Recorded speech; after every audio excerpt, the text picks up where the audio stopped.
everyone, this is Shubhi Agarwal, and today I'll be dealing with part 3 of the standard, that is property, plant and equipment.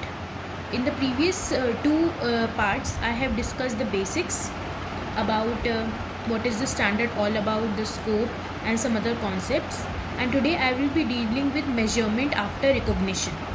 Now this part is very important as it deals with the practical implications, and most of the illustrations take this concept as its basis. So this part is very interesting, and most of the questions will be solved using the information given in this part. So let's start. So first is measurement after recognition. After we have recognized the property, plant and equipment in accordance with the conditions which I have already discussed in the previous parts, next is measurement. Measurement, how we will measure these property, plant and equipment. Okay, so basically in day 16 में दो models होते हैं. Alternative basis available for measurement after recognition, after we have recognized. First is the cost model and second is the revaluation model. तो दो models होते हैं जिसको हम फॉलो कर सकते हैं, या तो कॉस्ट मॉडल फॉलो कर सकते हैं या फिर रिवैल्यूएशन मॉडल फॉलो कर सकते हैं. और वो जो भी मेथड हम फॉलो करेंगे, मॉडल जो भी फॉलो करेंगे, that shall apply to the entire class of the property, plant and equipment. ये नहीं कि सम क्लासेस उस क्लास में कुछ प्रॉपर्टी, प्लांट एंड इक्विपमेंट में हमने कॉस्ट मॉडल लगा दिया और कुछ पार्ट में हमने रिवैल्यूएशन मॉडल लगा दिया. For that entire class you have to follow the same model. तो सबसे पहले we'll go through the cost model. तो कॉस्ट मॉडल में क्या होता है, ये सिंपल जो हम अभी तक फॉलो करते आए थे पहले जब हमारे चल रहे थे पुराने हमारे जो एएस के अकॉर्डिंग, या जो भी हम अभी तक फॉलो करते आए हैं. Cost minus the accumulated depreciation, जितना भी डेप्रिसिएशन माइनस हो गया, minus the impairment loss is equal to the carrying amount. Now what is this impairment loss, we will discuss later in this chapter.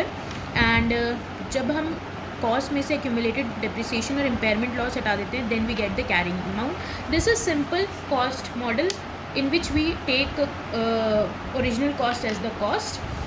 Now the second model which I will be discussing is the revaluation model.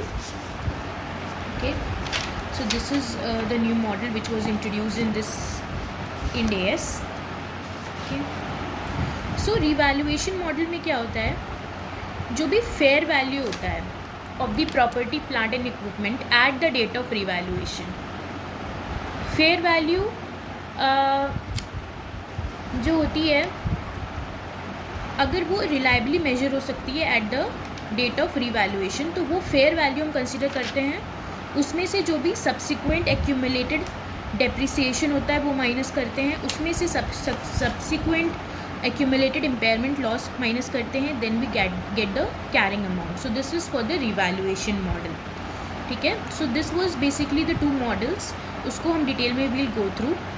अब second चीज़ पे आते हैं, that is the frequency of the revaluations. Revaluation की frequency क्या होगी, हम कब कब रिवैल्यूएशन करवाएंगे. ठीक है, तो रिवैल्यूएशन की फ्रीक्वेंसी डिपेंड करेगी on the changes in the fair value of the items of property, plant and equipment being revalued.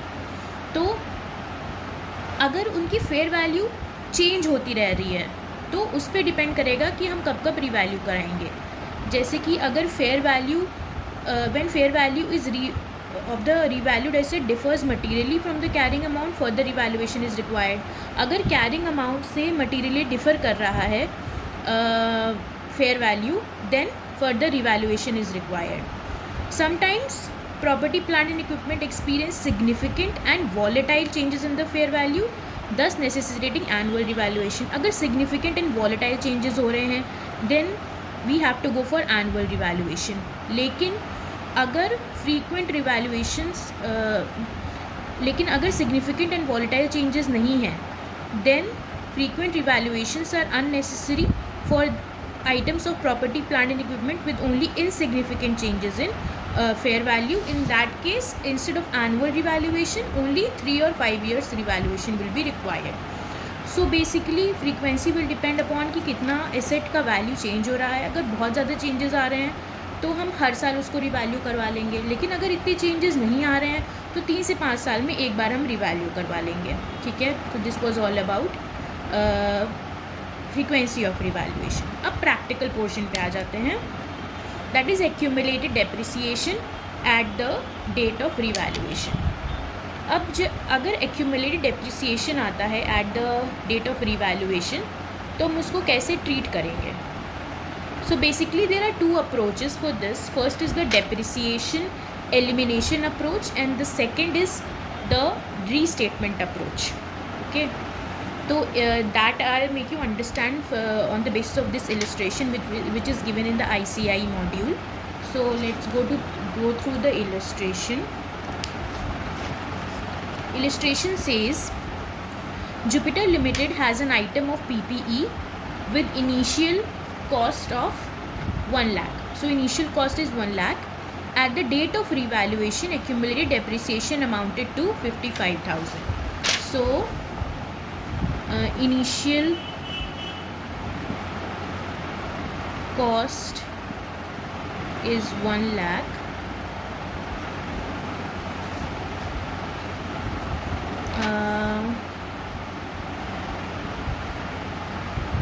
At the date of revaluation, accumulated depreciation amounted to 55,000. So accumulated depreciation at the date of revaluation was 55,000. और जो fair value asset की बताई गई है इस question में, that is 65,000. So prepare the necessary journal entries. Okay, so fair value is 65,000. So this is our question. Okay. So there are two methods. Method 1 is depreciation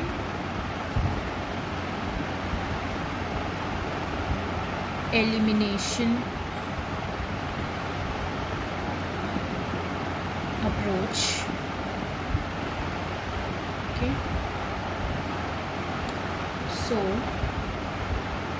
इसमें हम depreciation को eliminate कर देंगे. जो ऑलरेडी डेप्रिसिएशन था उसको पहले हम ख़त्म कर देंगे. तो accumulated depreciation account debit 55,000 to asset cost 55,000. हमने डेप्रिसिएशन एसेट कॉस्ट को डेप्रिसिएशन से रिड्यूस कर दिया. अब ये कैरिंग अमाउंट पे आ गया. हमारा कैरिंग अमाउंट कितना हो गया? 45,000 हो गया. 1 lakh minus 55,000, this is the carrying. ठीक है, अब क्या करेंगे? अब जितना, अब एसेट कॉस्ट हमारा कैरिंग वैल्यू पे आ गया. अब जितना हमें रिवैल्यू करना है, रिवैल्यू कितना करना है? फेयर वैल्यू कितना है? 65,000. तो कितना डिफरेंस आ गया? हमारा कितना बढ़ गया एसेट की value? 65,000 minus 45,000, this comes out to be 20,000. तो इतना बढ़ गया. तो उतने से हम एसेट की कॉस्ट बढ़ा देंगे. तो asset account will be debited. Asset account debit 20,000 और रिवैल्यूएशन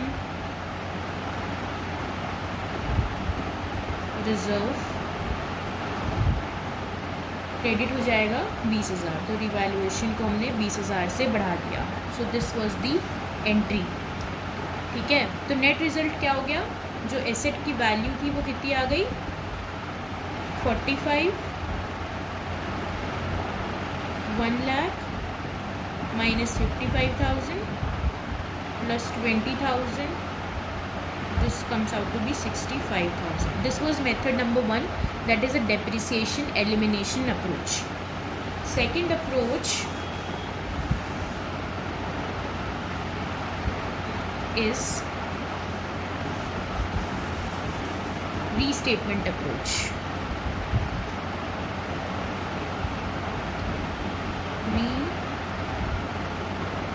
रीस्टेटमेंट अप्रोच।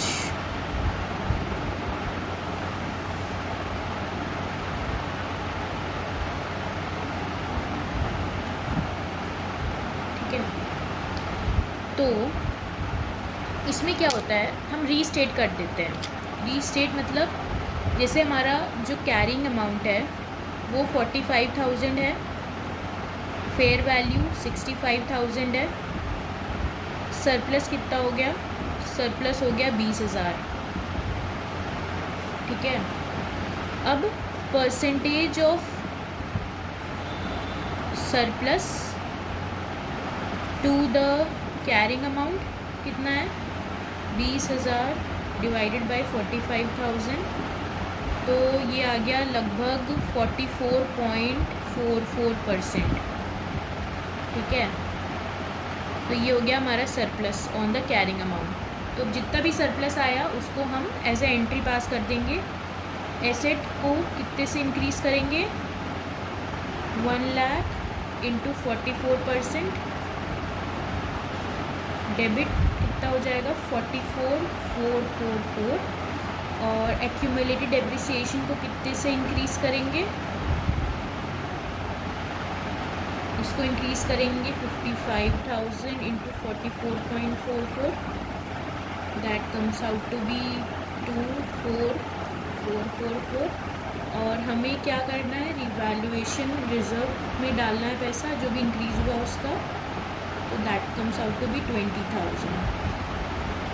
तो इसमें इंक्रीज़ हो रहा है बोथ एसेट और डेप्रिसिएशन, तो net effect will be same.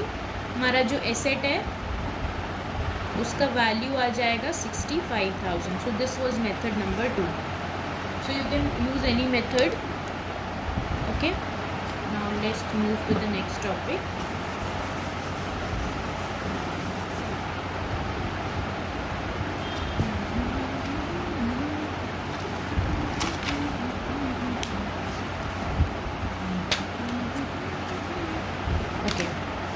Accumulated depreciation ये हो गया था। अब आ जाते हैं revaluation to be made for entire class of assets. अब ये बोलता है कि अगर if an item of PPE is revalued, अगर कोई आइटम पीपीई का रीवैल्यू होता है, the entire class of PPE to which that asset belong shall be revalued. जो एंटायर क्लास है वो पूरा रीवैल्यू होगा, कुछ छोड़ नहीं सकते हैं उस क्लास में। ठीक है, तो क्लास क्या होता है, a class of property plant and equipment is a grouping of assets of similar nature and use. Similar nature and use के जो एसेट्स होते हैं they are known as a class of asset. For example land एक separate class है, machinery separate class है, motor vehicles एक separate class हो गया। तो जो आइटम्स है उसको साइमल्टेनियसली एक साथ हम रिवैल्यू करते हैं क्लास को, ताकि जो there should not be any mixture of the cost and values at the different dates। ठीक है, इस वजह से। सो this is one important thing. अभी की इलिस्ट्रेशन है इस पे जो मॉड्यूल में दिया हुआ है, let's read the illustration. It says Venus limited is a large manufacturing group. It owns considerable number of industrial buildings such as factories and warehouses and office buildings in several capital cities. The industrial buildings are located in industrial zone, whereas office buildings are in the central business districts of the cities. Venus Limited management wants to apply India's 16 revaluation model to subsequent measurement of office building, but continue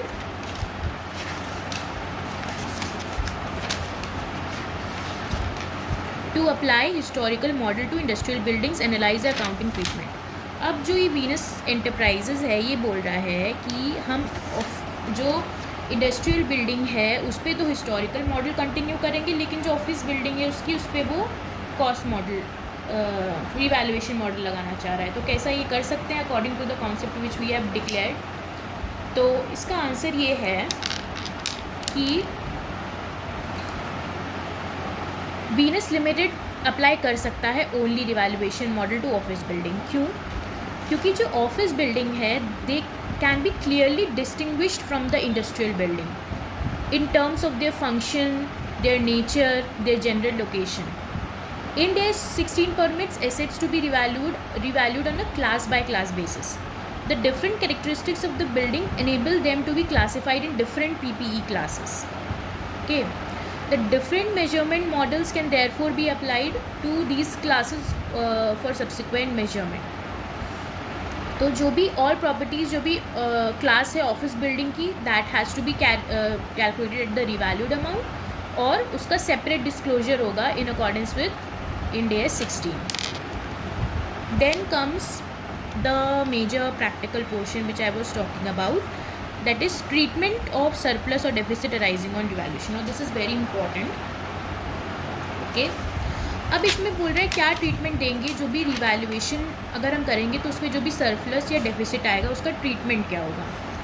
ठीक है, if assets carrying amount is increased as a result of revaluation, अगर asset का amount carrying amount increase हो जाता है as a result of revaluation, the increase shall be recognised in OCI and accumulated in equity under the heading revaluation surplus. ठीक है, अभी ये end AS में जो हमारा पहले तक हम सिर्फ प्रॉफिट एंड लॉस बनाते थे, OCI का कॉन्सेप्ट नहीं था, लेकिन इंड AS में हमने एक अलग OCI that is other comprehensive income field add करी, जिसके बारे में आप शायद पढ़ चुके होंगे. अगर आप चैप्टर 1 पे जाओगे तो आप पढ़ोगे कि OCI में कौन कौन सी इनकम्स हम रिकॉर्ड करते हैं, तो उसमें this is one of the income. और तो इसका जो ये ट्रीटमेंट होगा ये होगा कि अगर कोई इंक्रीज़ होता है रिवैल्यूएशन सरप्लस की वजह से, तो जो भी इंक्रीज़ का जो अमाउंट होगा वो OCI में जाएगा, दैट इज़ द P&L का पोर्शन, मतलब जो इनकम वाला पोर्शन हो गया. और उसका बैलेंस शीट में क्या इफेक्ट आएगा, जो भी OCI में इंक्रीज़ होगा that will be accumulated in the equity, equity में दिखाएंगे किस हेड में, under the revaluation surplus head. ठीक है, और वैसे ही अगर एसेट की अमाउंट डिक्रीज़ होती है as a result of revaluation तो उसको P&L में दिखाएंगे. लेकिन अगर increase shall be recognised in P&L to the extent it reverses a revaluation decrease at the same asset previously recognised in P&L. लेकिन सपोज एसेट आपका पहले रिवैल्यू हो चुका है, ठीक है, और पहले उसका जो एसेट है वो हमने उसको डीवैल्यू किया था, पहले उसका इम्पेयरमेंट हो चुका है एसेट का, मतलब उसकी वैल्यू कम हो गई थी और उसको हमने P&L में रिकॉग्नाइज़ किया हुआ ऑलरेडी उसका डिक्रीज़. तो अगर एसेट इंक्रीज़ हुआ है as a result of valuation, तो पहले जो P&L में डिक्रीज़ हुआ है उसको हम रिवर्स करेंगे, फिर उसके बाद OCI में रिकॉर्ड करेंगे. ठीक है, तो उसमें हम P&L में उसको रिकॉर्ड करेंगे. और दूसरे में हमने बोला था अगर डिक्रीज़ हो रहा है तो P&L में हम शो करेंगे डिक्रीज़. लेकिन अगर हमने पहले इंक्रीज़ शो किया हुआ है OCI में, तो पहले जो भी उसको इंक्रीज़ हुआ है उसको उस क्रेडिट बैलेंस से कम करेंगे OCI से और फिर P&L में लाएंगे. This will be more clear with the help of the chart which I will be discussing further.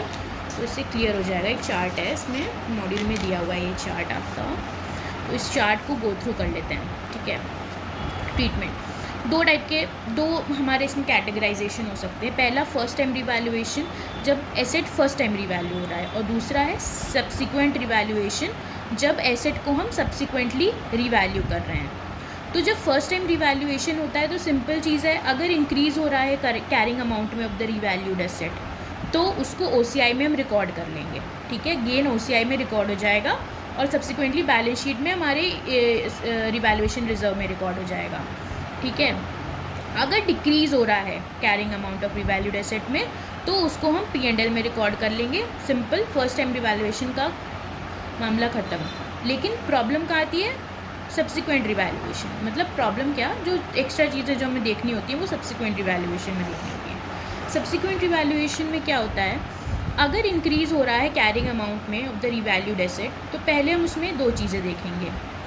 क्या, अगर इंक्रीज़ हो रहा है subsequent increase in the revaluation of the asset, तो हम देखेंगे was there a previous increase in carrying amount of revalued asset. Was there a previous increase in the carrying amount of the revalued asset, अगर increase थी पहले तो recognise the revaluation gain in OCI, तो हम OCI में उसको recognise कर देंगे। अगर पहले इंक्रीज नहीं थी तो recognise the revaluation gain in P&L to the extent it reverse a revaluation decrease of the same previously recognise in P&L। तो पहले जो भी जो डिक्रीज रिकोगनाइज करी हुई थी P&L में, उसको हम रिवर्स करेंगे, उसको P&L तक, सपोज़ हमने 1000 की डिक्रीज़ रिकॉर्ड करी थी P&L में, तो 1000 की फिर हमें वो उसको रिवर्स करना पड़ेगा उतना, उसके बाद ही हम OCI में रिकॉर्ड कर पाएंगे, और जो रिमेनिंग है वो OCI में रिकॉर्ड हो जाएगी। दूसरा, अगर पहले डिक्रीज़ रिकोगनाइज हुई है रिवैल्यूएशन एसेट में, ठीक है, तो सॉरी अगर डिक्रीज़ हुआ है रिवैल्यूएशन एसेट में, तो क्या पहले डिक्रीज़ हुआ था रिवैल्यूएशन एसेट में? अगर हुआ था डिक्रीज़ पहले, तो जो डिक्रीज़ है उसको फिर से हम P&L में रिकॉर्ड कर देंगे। लेकिन अगर इंक्रीज़ रिकॉर्ड हुआ था पिछली बार, तो recognise the revaluation loss in OCI to the extent of any credit balance existing in the revaluation surplus in respect of that asset remaining to be recognised in P&L। ठीक है, तो ये हो गया हमारा कॉन्सेप्ट। तो ये कॉन्सेप्ट आप ऑल इलिस्ट्रेशंस करेंगे तो उसमें क्लियर हो जाएगा। This was all about the theory, और ये इम्पॉर्टेंट है। तो पहला जो चीज़ आप उसमें समझ लो कि जो पहले चेंजेस होंगे ना, वो P&L में होंगे डिक्रीज़ के, मतलब उसमें हम इंक्रीज़ नहीं कर सकते P&L में, जितना ऑलरेडी है उसमें ही हमको देखना है, और फिर जो एक्स्ट्रा होता है वो हम OCI में एडजस्ट करते हैं। So this was the treatment which we give at the time of revaluation gain और लॉस। अब एक इलिस्ट्रेशन देखते हैं, और इस इलिस्ट्रेशन के बाद इस वीडियो को एंड करते हैं। बाकी जो और कॉन्सेप्ट्स हैं जैसे कि डेप्रिसिएशन, इम्पेयरमेंट, लॉस और बाकी जो इलिस्ट्रेशंस हैं इस टॉपिक पे, that I will be covering in the next video. तो let's do one illustration, then it will be clear. Illustration है, an item of PPE was purchase for 9 lakh on April 1, 2011। तो 9 लाख का उसका कॉस्ट था 9 लाख का 1 अप्रैल को ख़रीदा asset. It was estimated to have a useful life of 10 years useful life, and is depreciated on a straight line basis. ठीक है, on 1 April 2013 the asset is revalued to 9,60,000। 1 April को वो revalue कर दिया गया 1 April 2013 में वो 9,60,000 का रिवैल्यू हुआ। The useful life remains unchanged as 10 years, ignore impact of deferred taxes, calculate the depreciation and revaluation surplus for 13-14 as per India 16। अब इसका क्या ट्रीटमेंट होगा वो देखते हैं। ठीक है, तो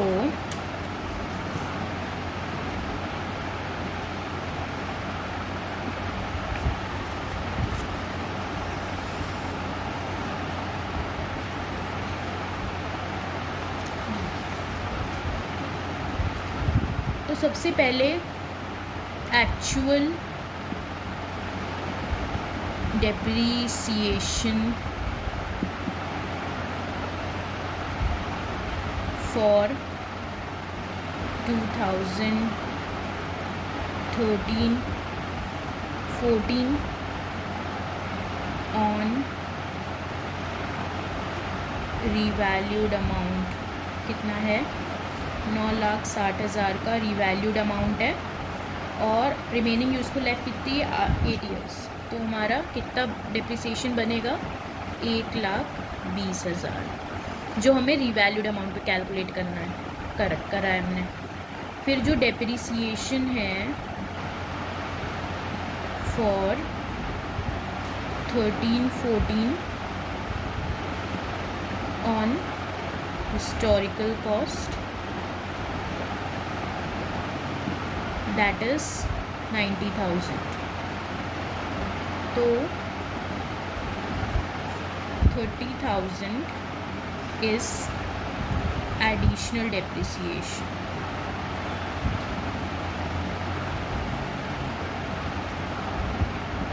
okay, this is additional depreciation जो रिवैल्यूएशन की वजह से अराइज हो रहा है। अब 2013-14 में डेप्रिसिएशन का जो फिगर है दैट इज़ 1,20,000, इसको तो हम चार्ज कर देंगे in profit and loss as depreciation. ठीक है, और जो एडिशनल 30,000 डेप्रिसिएशन इनकर हुआ है उसको हम रिवैल्यूएशन सरप्लस जो हमारा बनेगा उससे ट्रांसफ़र कर देंगे to retained earnings. So this will be 30,000 will be the transfer. और रिवैल्यूएशन सरप्लस में इसका क्या वो आएगा इफ़ेक्ट, बैलेंस कितना आ रहा है रिवैल्यूएशन सरप्लस में, 9,60,000 का हमने रिवैल्यू किया था और कैरिंग वैल्यू कितनी थी 1,90,000 का पर ईयर डेप्रिशिएट हो रहा है, तो 2 साल 1,80,000 हो गया। तो कैरिंग वैल्यू कितनी बची इसकी 9 लाख माइनस 1,80,000, दिस इज़ 7,20,000। तो 7,20,000 इसकी अभी कैरिंग वैल्यू है और रिवैल्यूड अमाउंट इतना है। तो रिवैल्यूएशन सरप्लस में कितना जाएगा 2,40,000 और इसमें से हमने रिटेन्ड अर्निंग में कितना ट्रांसफ़र करना है द एडिशनल डेप्रिसिएशन, क्योंकि वो रिवैल्यूएशन रिज़र्व में अब नहीं रहेगा 30,000। तो हमारा रिवैल्यूएशन रिज़र्व का बैलेंस हो गया 2,10,000। ठीक है। अब next I will be discussing about depreciation in the next video. I hope it was of some help to you. Further we will be solving illustrations which will further give clarity on the concept. Thank you so much for watching.